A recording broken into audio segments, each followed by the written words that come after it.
Bienvenue sur notre podcast Vis-à-vis, le podcast du ministère de l'Intérieur. Alors c'est un podcast où on échange, où on partage des points de vue, des bribes de vie et on reçoit aussi des experts qui connaissent très bien le ministère de l'Intérieur. Et aujourd'hui j'ai deux personnes qui nous viennent du monde préfectoral. Un préfet, une directrice de cabinet de préfet qui a aujourd'hui évolué dans d'autres fonctions et qui vont nous parler ensemble durant à peu près 30 minutes du rôle des préfectures dans l'organisation des événements de grande ampleur. Tous les deux ont vécu et ont organisé surtout des événements qui avaient une dimension internationale, qui se sont tous les deux extrêmement bien passés. Et on va revenir ensemble sur ces deux événements qui ont lieu la même année, en 2019.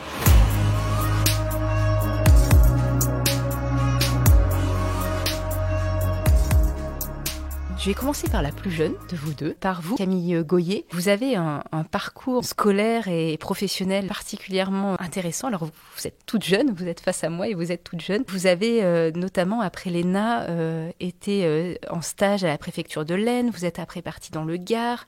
Vous avez été dans le Calvados. D'ailleurs, c'est cette expérience que vous allez évoquer avec nous. Puis à La Réunion. Et aujourd'hui, vous êtes directrice de cabinet de la directrice générale des Outre-mer. Vous êtes devenue donc spécialiste du territoire ultramarin. Alors que vous êtes toute jeune, bravo déjà. Merci beaucoup. Et alors vous allez nous parler d'une expérience que vous avez vécue dans le Calvados, où vous avez eu à organiser, sous l'autorité du préfet, l'anniversaire d'un débarquement un peu particulier, où il y a eu une consonance internationale très très importante. Absolument, j'ai été directrice de cabinet donc, du préfet du Calvados, Laurent Fiscus, de 2017 à 2019, et on a eu l'honneur et la chance d'organiser les cérémonies du 75e anniversaire du débarquement de Normandie. Et c'était des cérémonies assez particulières, puisqu'on avait considéré que ce seraient peut-être les dernières, avec des vétérans vivants, des personnes qui avaient véritablement débarqué ce jour-là sur les plages de Normandie et qui revenaient peut-être une dernière fois pour faire ces commémorations. Oui, parce que c'est un département, on sait le poids de l'histoire dans ce département-là, donc quand on prend ce poste, j'imagine qu'on sait qu'on va avoir des cérémonies importantes à organiser, un protocole particulier, mais là, 75 ans, on s'est dit c'est un moment important, il faut vraiment marquer le coup. Il y a eu toute une ambiguïté dans la construction effectivement de ce 75e anniversaire, puisque le grand classique des cérémonies en Normandie, c'est de fêter tous les 10 ans. Et c'est tous les 10 ans qu'on a une cérémonie internationale avec le président de la République qui invite en fait la communauté internationale à venir commémorer avec lui cet événement exceptionnel. Et là, comme on était sur une année dite en 5, il y avait une grande interrogation sur la dimension que souhaitait donner le président de la République à l'événement. Et donc la décision politique, elle s'est faite pas attendre en tout cas, mais en tout cas, il y a eu un suspense autour de ce 75e de savoir est-ce qu'il y aurait une cérémonie internationale, parce que c'était atypique de le faire sur une année en 5, quelle dimension elle aurait. Et finalement, on a eu, si vous voulez, une montée un peu en pression avec aussi des décisions internationales, puisque on a eu tout d'abord Justin Trudeau, donc le Premier ministre canadien, qui a annoncé son souhait, lui, de faire ce déplacement, puis le président américain, la Donald pression Trump. est montée progressivement. Et donc, progressivement, on voyait bien qu'il y allait avoir des cérémonies. Et c'était à nous de les accueillir, de faire honneur, puisque le slogan, c'était « La Normandie accueille le monde », et de faire honneur en sécurité et dans le plus grand respect de cette mémoire très particulière. Vous avez su quand? Parce que la date du mois de juin, elle n'a pas changé. Vous avez su quand le dimensionnement exact? On a commencé très honnêtement les planifications avec la ministre Darrieussecq quasiment un an avant, mais sans avoir effectivement une décision précise sur quelle aura on allait donner. Et progressivement, effectivement, l'Élysée a pu nous faire part de ses souhaits.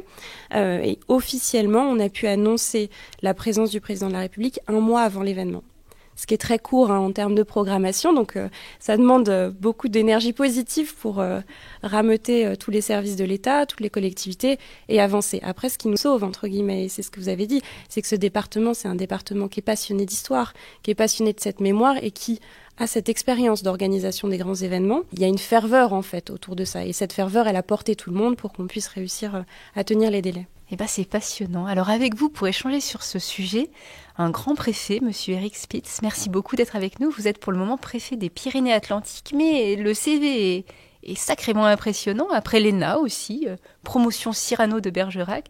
Vous êtes passé notamment par le Maine-et-Loire, la Nouvelle-Calédonie, la Haute-Corse, l'Eure-et-Loire, la Polynésie, les Midi-Pyrénées, la Seine-Saint-Denis, la Guyane, la Drôme, avant d'arriver dans ce beau département des Pyrénées-Atlantiques, et j'en ai sûrement oublié, vous m'excuserez. Est-ce que quand on est préfet, au cours de sa carrière, on fait un vrai tour de France au final? On connaît beaucoup de départements. Oui, on fait un vrai tour de France. Depuis que je suis sorti de l'ENA en 1999, j'ai fait 10 départements ou régions, avec pas mal de départements outre-mer, vous l'avez rappelé, la Polynésie, la Nouvelle-Calédonie, la Guyane, et d'autres départements métropolitains comme la Corse, mais qui sont aussi un peu spécifiques.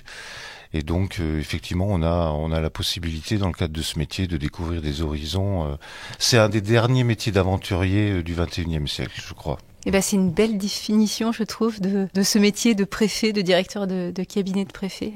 L'aventure dans chaque département de l'œuvre français. Il faut aussi beaucoup aimer chacun de ces départements qu'on apprend à connaître, j'imagine, au fur et à mesure. Pour être préfet, j'ai tendance à paraphraser le titre d'un film, c'est-à-dire il faut vraiment avoir le goût des autres. C'est exactement ça. Ben, merci à vous d'être présent.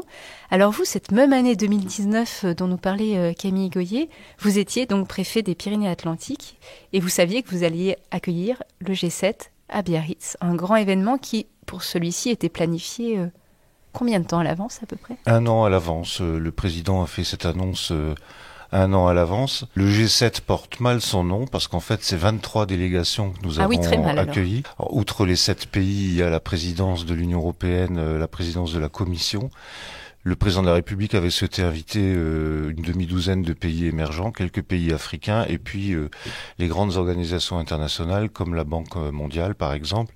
Donc en fait, c'était 23 délégations qu'il fallait accueillir. Et dans l'histoire des G7, Parme reste en 2011 un très mauvais souvenir. C'est le dernier G7 qui a été organisé en milieu urbain dense. Il y a eu un mort, il y a eu des dizaines de blessés graves, il y a eu des suites pénales à la suite de ce G7.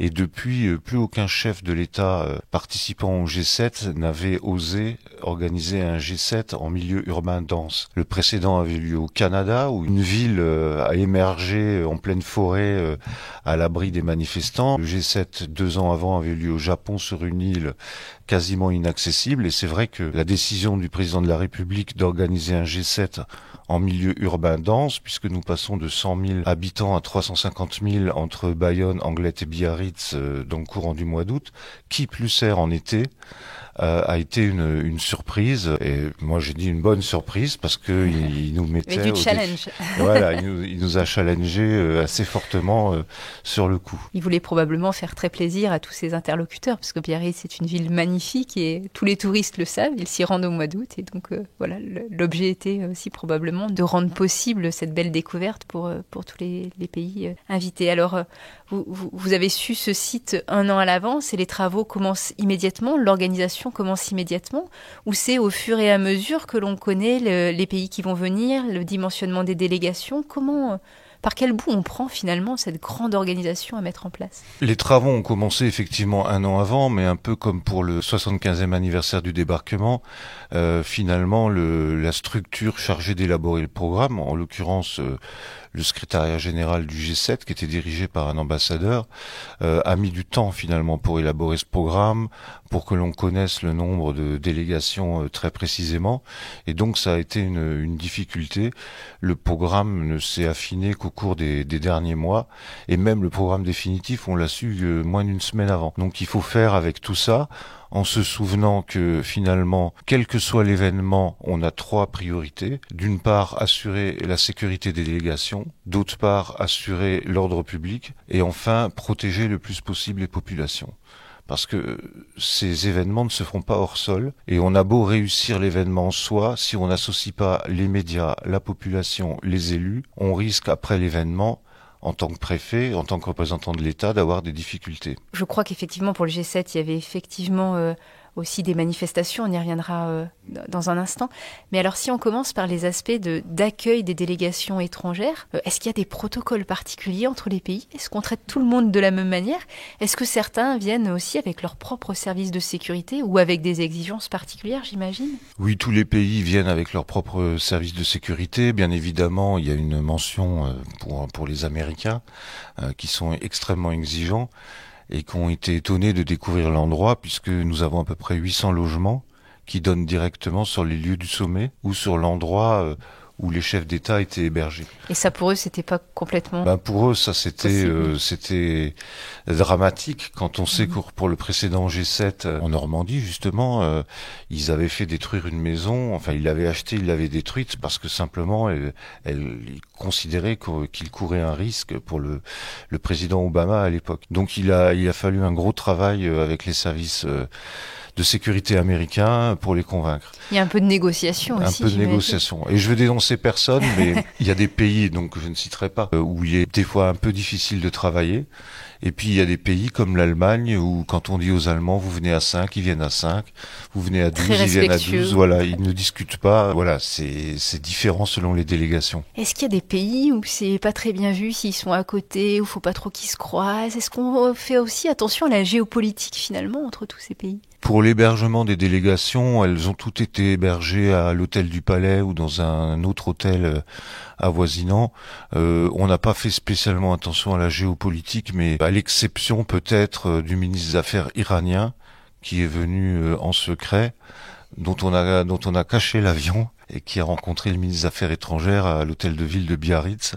Donc là, c'était un petit peu spécial, un peu sensible. Sinon, les autres pays qui participaient au sommet peuvent se croiser sans difficulté. Alors Camille Goyer, est-ce qu'aussi on fait attention aux personnes vulnérables? Parce que vous y avez des vétérans, des personnes très âgées, dont j'imagine on prend le plus grand soin dans ces cas-là. Est-ce qu'il y avait un accueil, un protocole particulier aussi pour ces personnes? Absolument, parce qu'effectivement, comparativement au G7, le 75e anniversaire, c'est à la fois un événement institutionnel avec une dizaine de cérémonies en fait sur différents sites mémoriels, sur Juno Beach, Omaha, etc. Et c'est aussi des événements populaires en permanence dans le Calvados et dans la Manche avec des bals, des feux d'artifice, des défilés pseudo-militaires. Donc vous devez gérer à la fois, entre guillemets, cette expérience citoyenne très belle et un événement institutionnel qui doit être extrêmement sécurisé. Comme le dit Monsieur le Préfet, la priorité, c'est quand même de garantir la sécurité des personnalités étrangères qui nous font confiance en venant en France. Et de ce point de vue-là, moi, c'est des choses que j'ai apprises, c'est que nous sommes chargés de la sécurité, par exemple, du président des États-Unis. Son service est là, mais c'est la France qui garantit sa sécurité, c'est la France qui est armée, c'est la France qui décide du dispositif qui va être mis en place. Et c'est là, effectivement, qu'il y a cette négociation que vous évoquez. Et là, fort heureusement, on est conseillé, on n'est pas seul en territoire, on est conseillé par le service de protection des personnalités, et puis on est conseillé aussi par l'étiquette des affaires étrangères qui va nous aider sur ces questions très sensibles, parce que tout est géopolitique. Le placement, comme le choix de la tribune, comme le choix de l'ordre dans les cortèges, qui va attendre un peu plus dans sa voiture, qui va ne pas attendre. Donc tout a une importance. Et nous, en plus, on avait ces super VIP, en fait, ces vétérans qui étaient au-dessus de tout ordre protocolaire possible, puisque c'était eux qu'on honorait ce jour-là, et qui avaient fait ce déplacement, alors qu'ils avaient 94, 95, voire 98 ans pour certains d'entre eux. Donc on avait une attention toute particulière. Les États-Unis comme le Royaume-Uni avaient un dispositif médical adapté, donc vous aviez quasiment une infirmière par vétéran pour les garantir de toute notre sécurité. Et nous, bien sûr, que ce soit le SAMU ou les sapeurs-pompiers du Calvados, il y avait une très forte attention pour qu'il n'ait aucune difficulté. On avait très peur, même si vous allez me dire on était en Normandie, qu'il fasse trop chaud et qu'ils aient des malaises, ce qui est quand même possible quand vous attendez des heures à un endroit. Dans chacun de vos deux grands événements internationaux, aucune erreur de protocole? Vous étiez très contente de ce côté-là? Je ne crois pas qu'il y ait eu d'erreur de protocole parce qu'on est très porté, en fait, comme je vous le disais, par l'étiquette des affaires étrangères, par la cellule diplomatique de l'Élysée qui va faire cet accueil protocolaire.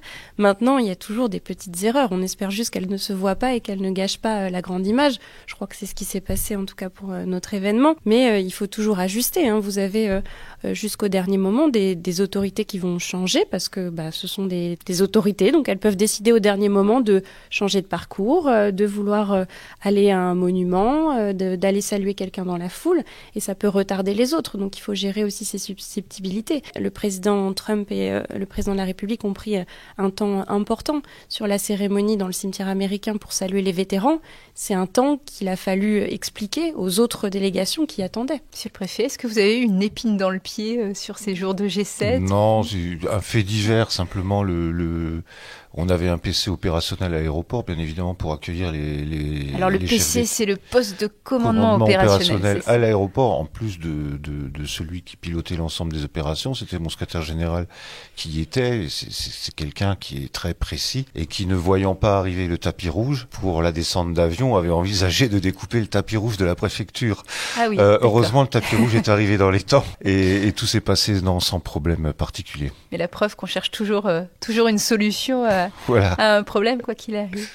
Alors justement, quel est le rôle du préfet dans cette situation ? C'est vraiment le préfet qui est aux commandes, à la coordination, qui doit vérifier que tout se passe comme prévu, s'adapter, se réorganiser, trouver des solutions. Oui, alors on parle d'un événement qui au début mobilise quelques dizaines, puis quelques centaines, puis quelques milliers de personnes. Donc le préfet, il n'a que 24 heures dans sa journée et il essaie quand même de dormir un peu. Donc son rôle, c'est effectivement la coordination des acteurs.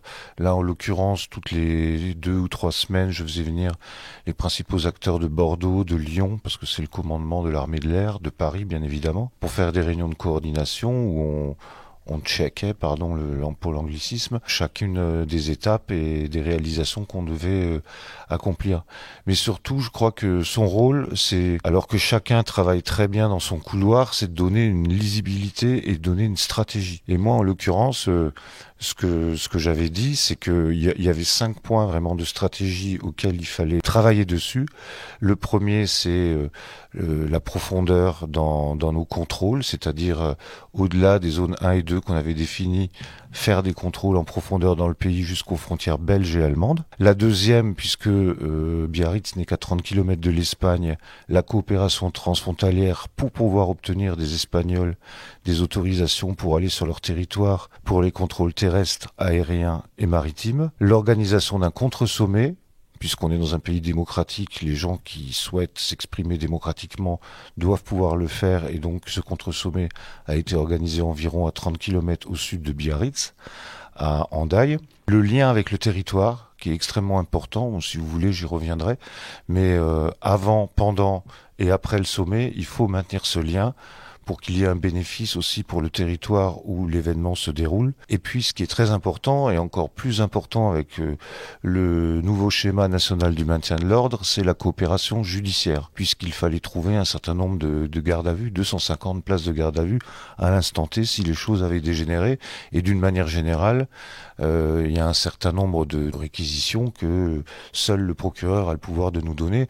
Donc, il était extrêmement important de travailler avec le procureur général, et c'est vraiment sur ces 5 axes qu'on a travaillé et que j'ai pu donner de la lisibilité à ce qu'on faisait, et ça a permis un peu de fédérer toutes les équipes. Donc vous avez vraiment dessiné une stratégie d'ensemble et animé ces partenariats avec tous les acteurs qui, vous l'avez dit, connaissent chacun bien leur domaine, mais qu'il faut encore mettre en musique, coordonner pour que ça se passe bien. Oui, sur l'axe 1 qui était la profondeur, il a surtout fallu travailler avec le ministère de l'Intérieur.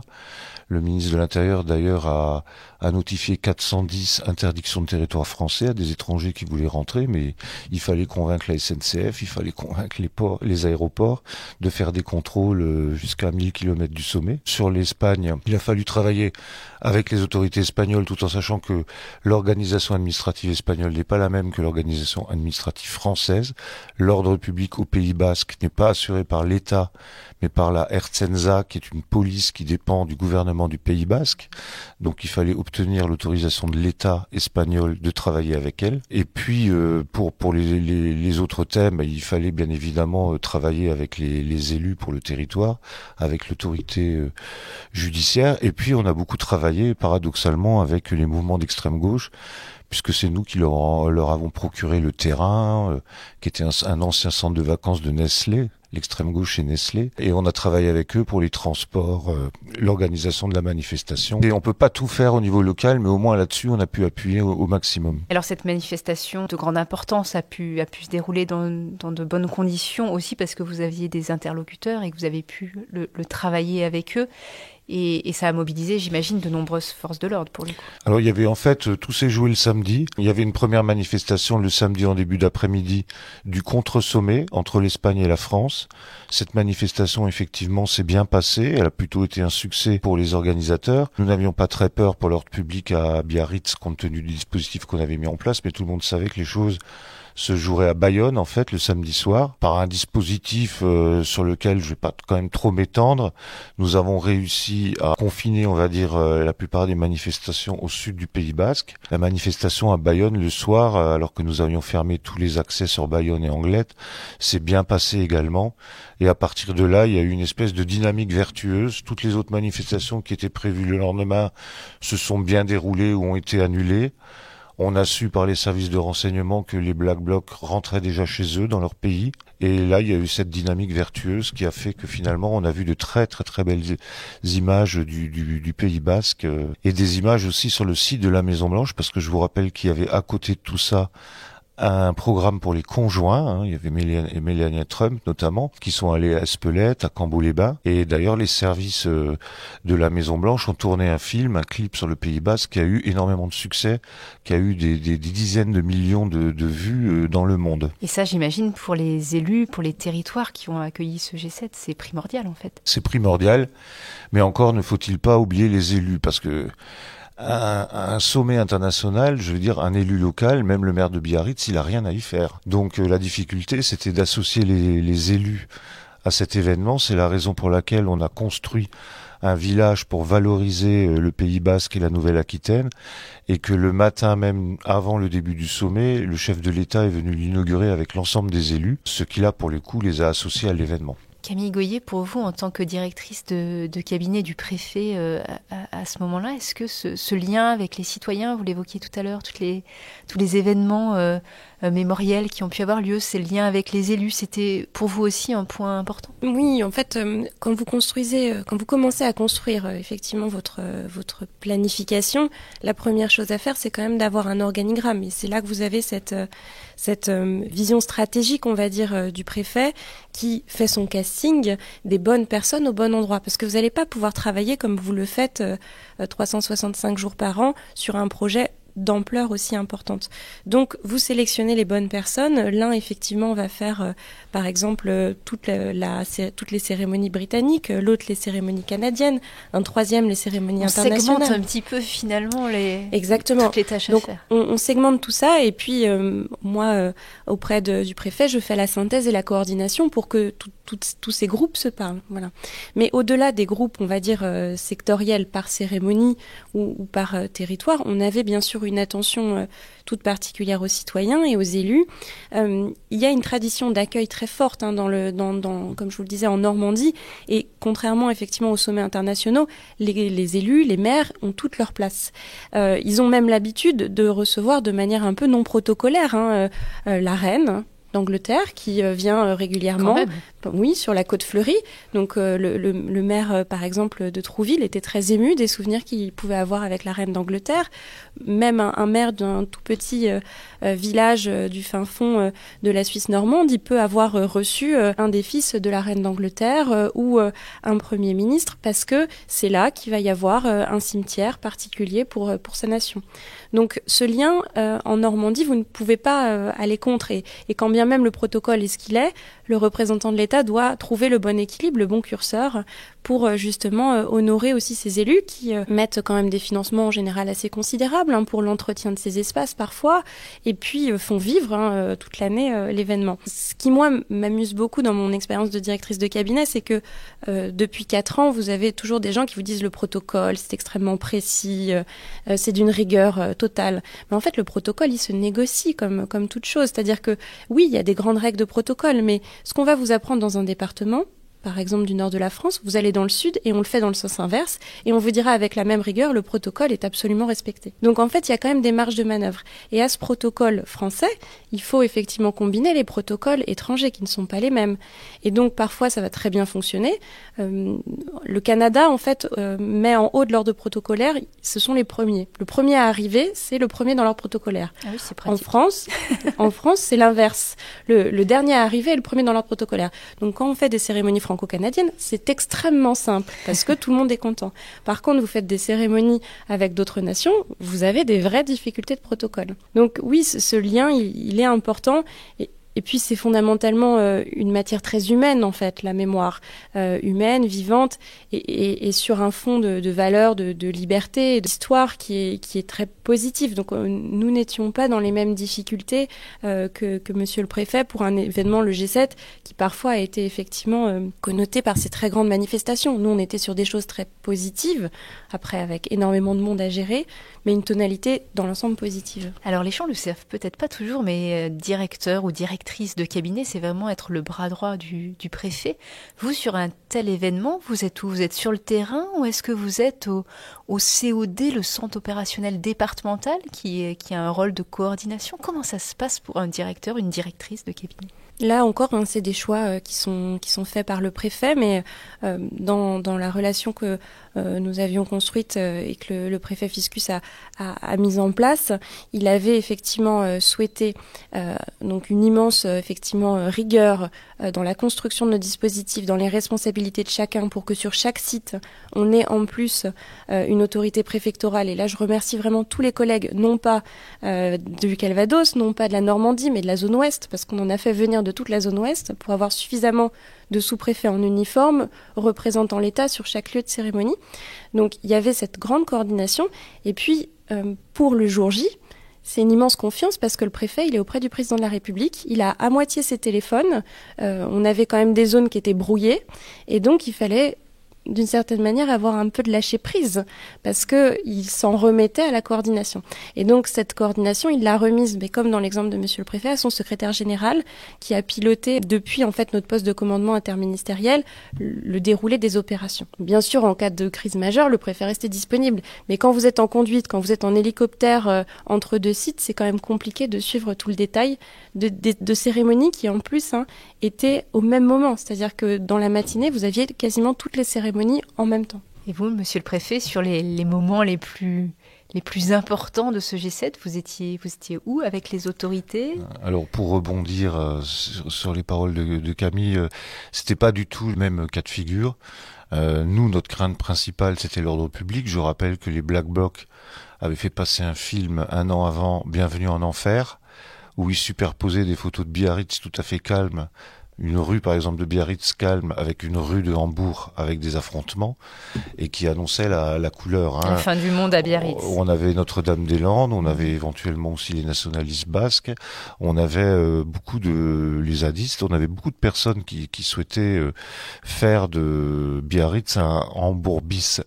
Donc lorsque le président de la République par exemple a inauguré le matin, donc juste avant le début du sommet, le centre de valorisation territoriale dont je vous parlais, je lui ai dit: Monsieur le Président, je vous quitte, alors que là j'aurais pu l'accompagner, c'était pas encore le sommet, parce que ma place est au COD, il va y avoir la manifestation qui va débuter dans 1 heure ou 2 entre Irun et Hendaye. Et il m'a dit, effectivement, j'aurais pas compris que vous restiez avec moi. Et effectivement, donc on avait réquisitionné un collège pour le COD, ça représentait 600 personnes, 300 le jour, 300 la nuit, par des bordées de 12 heures. Donc en fait, moi, je n'ai pas vu un chef d'État étranger. Mon secrétaire général qui était à l'aéroport, il les a tous vus, il a pu serrer la main à tous. Moi, j'ai dirigé le poste de commandement du COD pendant 4 jours et j'étais relayé par le sous-préfet de Bayonne quand il fallait que je me repose. Donc voilà, j'ai retrouvé le chef de l'État le lundi soir à la fin du G7. Il nous a fait venir à l'hôtel du Palais pour nous remercier. Monsieur Castaner, qui était ministre de l'Intérieur, est venu au COD pour remercier l'ensemble des acteurs. Moi, ce n'était pas ma place, tout simplement, de côtoyer les chefs d'État dans ce sommet. Ça aurait été ridicule. Mettre les bonnes personnes au bon endroit, à la bonne place, c'est aussi ça le travail de la préfecture dans ces événements. Et pour vos 2 événements, est-ce qu'il n'y a pas quelque chose au fond de vous qui vous disait, est-ce qu'on a pensé à tout? Est-ce qu'on n'a pas oublié une menace? Est-ce qu'on a vraiment tout anticipé? Je pense par exemple au risque cyber dont on parle beaucoup. Est-ce que des fois on a un petit peu peur d'avoir une menace qui n'a pas été vue par les services de renseignement et comment on vit avec cette appréhension finalement? De toute façon, dans le corps préfectoral, on vit avec une forme de stress. Vous avez toujours cette inquiétude de est-ce que j'ai pensé à tout? Est-ce que mon dispositif il est solide?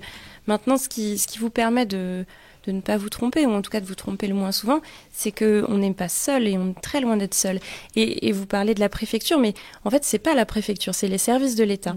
Et la coordination qu'on a mise en place avec la police et la gendarmerie nationale, avec notre direction départementale des territoires qui a fait un travail incroyable de création d'un hub pour faire circuler des autocars pour que les 30 000 personnes qui allaient sur les lieux de cérémonie, elles soient sécurisées avec une bonne mobilité. Tous ces gens-là, ils pensent à d'autres choses. Et si vous réussissez à mettre en place une organisation dans laquelle il y a une vraie circulation de l'information, dans laquelle il y a des temps de remue-ménage où chacun peut s'exprimer, vous vous protégez énormément. On est serein parce qu'on a confiance dans les services de l'État et que ça fait longtemps qu'on travaille à l'organisation de l'événement. On est serein parce qu'on laisse une parole suffisamment libre pour que les gens puissent dire « là j'ai un doute ». Et effectivement, si vous mettez une pression forte sur les gens, ils peuvent craindre de dire en fait ce qu'ils pensent. Et là, vous vous enfermez dans quelque chose d'extrêmement dangereux. Si vous êtes dans un climat de confiance qui permet aux gens de dire « là je le sens pas, ce dispositif-là il va peut-être pas bien passer » et qu'on a cette confiance-là et qu'on va pas leur dire « ah ben c'est parce que vous êtes complètement nul que ça va pas passer ». Mais non, c'est parce que vous êtes expérimenté, que vous savez dire que là vous êtes peut-être en limite de compétences. Si on est dans ce relationnel-là, on fonctionne très bien. Et la France a quand même une expertise assez exceptionnelle. Quand je vois la manière dont la gendarmerie et la police ont piloté un nombre de cortèges complètement considérable, il y a quand même un savoir-faire qui est assez admirable. Je suis bien évidemment d'accord. Le rôle d'un préfet, s'il ne devait en avoir qu'un seul, c'est d'absorber la pression et de mettre zéro pression sur ses collaborateurs. C'est à lui de l'encaisser, c'est son job. S'il n'est pas capable de le faire, il change de métier. À partir du moment où l'événement a démarré, de toute façon, on est dans un toboggan. On sait qu'on a travaillé depuis 1 an dessus. Bon, ça passe, ça casse, mais ça sert à rien. Et moi, j'ai réuni, j'avais 6 sous-préfets en renfort pendant l'événement. J'ai réuni l'ensemble notamment du corps préfectoral qui était engagé sur cette opération. Je leur ai dit, écoutez, vous vivrez ça qu'une fois dans votre vie. Prenez du plaisir, tout simplement. Prenez du plaisir. Essayez de savourer l'instant parce que dans 3 jours, ce sera passé. Voilà. Et puis ça s'est bien passé, mais il faut aussi un peu avoir aussi de la chance dans la vie. Et pas dire que c'est parce qu'on a super bien travaillé que tout s'est bien passé. Les deux quand même. Il faut les deux, mais il faut les deux, mais sans chance, on ne fait rien. Alors on est à l'orée de grands événements que la France va encore accueillir, notamment dans le domaine sportif. On a la Coupe du Monde de rugby l'année prochaine, en 2023. Les JO 2024 aussi qui pointent leur nez bientôt. Est-ce que vous auriez des petits conseils pour vos successeurs qui vont travailler sur ces questions, sous-préfet, directeur de cabinet, préfet? Est-ce qu'il y a une chose particulière où vous vous dites ça, il faut à tout prix que mes collègues y pensent? Vous auriez un petit tip, un petit conseil pour eux? Bon, déjà, objectivement, dans mon département, j'ai 3 clubs de rugby professionnels, un club de foot en 2e division. Je pense que la Coupe du Monde de rugby, ce sera un peu plus simple que la Coupe du Monde de foot. La nature des supporters sont pas la même. Quand j'ai organisé cet événement, je n'ai trouvé aucun retour d'expérience formalisé lors des précédents événements. Donc déjà, j'ai croisé Ziad Khoury pas plus tard que ce matin. Je lui ai proposé, il a accepté de lire l'Eurotext que l'on a fait de l'événement. L'événement, le sien, est très différent, mais peut-être trouvera-t-il matière dans ce retour d'expérience à améliorer le dispositif. Je prends par exemple un exemple. Quand vous avez une salle de crise, vous faites des exercices, surtout quand il y a 300 personnes qui sont réunies. Bon, il faut vraiment veiller à ce que ceux qui font l'exercice soient les mêmes que ceux qui sont présents le jour même. Il faut savoir que vous aurez des chefs, des grands chefs, qui n'ont pas du tout travaillé sur l'événement, mais qui ne vont pas pouvoir résister au fait de venir, donc il faut rajouter des chaises. Il faut bien veiller, bien évidemment, à informer l'échelon central. Donc voilà, et surtout, on s'est rendu compte lorsqu'on a, et ça c'est peut-être un conseil que je pourrais donner à Ziad Khoury s'il a seulement un COD, c'est qu'on s'est rendu compte que tout le monde travaillait dans sa ligne en fait au COD lorsqu'on a fait des exercices. Et c'est bien d'avoir quelqu'un qui parle au micro et qui raconte une histoire à tout le monde. Vous voyez, Monsieur Trump est arrivé à 13h25, il est sorti de sa voiture, la conférence a commencé à 14h10. Qui partage l'information. Voilà, que tout le monde ait la même information, que tout le monde soit embarqué dans la même aventure. Eh ben, on prend les petits conseils. Voilà. Camille, un petit conseil pour vos successeurs? Il y a un soutien effectivement à avoir auprès de l'ensemble des personnels qui vont être sur l'événement, donc il ne faut pas oublier de les nourrir. C'est quand même point effectivement extrêmement important. Un petit plateau repas, un petit sandwich. Oui, et puis créer aussi un pré-événement, c'est-à-dire que Monsieur le Préfet l'a dit, il faut que les gens se connaissent. Donc soit ils se connaissent parce qu'ils ont fait un exercice, soit ils se connaissent parce qu'on peut faire un très bref mais court pot la veille pour que les gens se parlent. Et en fait, quand vous créez effectivement des amitiés ou en tout cas un sentiment de fraternité, les relationnels sont nettement moins tendus face à un événement stressant qui peut mettre une certaine pression dans le tube. Après, il y a effectivement peu de retours d'expérience qui existent, mais les collègues sont là et on peut leur parler, DIRCAB à DIRCAB, préfet à préfet, et j'ajoute chef de site PC à chef de site PC, comme j'en ai comme genre, etc. Service interministériel de protection des populations, donc ou défense et de protection civile. Je vous avoue que j'ai un peu perdu le fil parce que à La Réunion, on avait un état-major de zone, donc je m'en suis un peu dispersée de ce point de vue-là. Et puis, bien associé et très en amont l'échelon zonal, parce que j'avoue que nous, on avait fait un peu au niveau plutôt régional, et c'est pas l'échelon d'organisation des grands événements, c'est vraiment l'échelon zonal qui vous appuie pour les moyens spéciaux et qui vous appuie aussi pour le dialogue civilo-militaire, parce que les armées peuvent aussi apporter leur expertise dans ces grands événements. Eh ben merci pour tous ces retours d'expérience, vos témoignages. Moi, j'en retiens aussi que tous ces métiers, c'est des métiers de collectif, c'est des métiers au service du public et qui permettent de faire rayonner notre pays au travers de grands événements.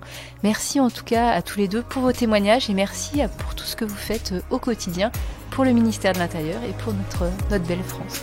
Merci à vous. Merci beaucoup.